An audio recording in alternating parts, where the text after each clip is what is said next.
नमस्कार दोस्तों।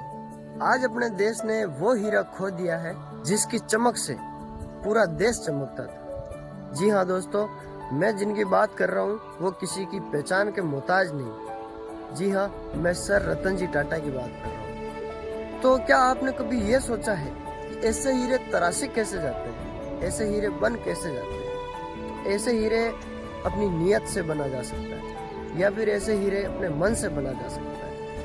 तो मैं आप सभी से यही कहूँगा कि उनके बताए हुए पद चिन्हों पर, उनके बताए हुए रास्तों पर चलकर आप भी ऐसा हीरा बन सकते हैं। वो एक देश के महानायक के रूप में, वो एक देश का हीरो बन के गए हैं, वो एक देश का चमकता हुआ हीरा बन के गए हैं।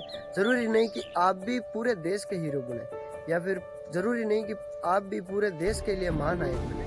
आप अपने गांव के लिए, आप अपने मोहल्ले के लिए भी हीरा बन सकते हो। मदद की भावना और प्रेम और अच्छी नीयत ही आपको एक हीरा बनाती है। आप जहाँ रहते हो, अगर किसी ज़रूरतमंद की आप अपने मन से, उनके बिना मांगे अगर आप किसी की मदद कर रहे हो, अगर आपके पास है और आप मदद कर रहे हो, तो आप वास्तव में एक हीरे ही हो।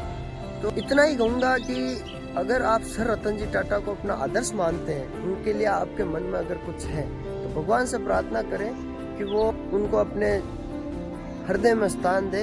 और प्रार्थना ये भी करें कि अगर उनको दोबारा जीवन मिले तो इस भारत भूमि पर ही मिले, इस पावन धरा पर ही मिले, क्योंकि यही वो धरा है जिसमें देने की क्षमता है, देने का भाव है। बाकी किसी धरा में वो देने का भाव नहीं है। केवल एक भाव के जरिए हम उनको श्रद्धांजलि दे सकते हैं। हमारे मन में केवल ये भाव चाहिए कि हमारे आसपास गली मोहल्ले में, गांव में, कस्बे में, कहीं पर भी कोई भी जिनको हम जानते भी हो, जिनको नहीं भी जानते हो, अगर आप उनकी मदद कर पाओ किसी भी रूप में, केवल जरूरी नहीं कि आप उनको कुछ देख कर ही उनकी मदद करो, लेकिन किसी भी रूप में अगर आप उनकी मदद कर पाओ तो सही में आप उनके बताए हुए रास्ते पर चल रहे हो। राम राम, जय हिंद, जय भारत। श्रद्धांजलि के रूप में मैं उनको सत सत नमन करता हूँ।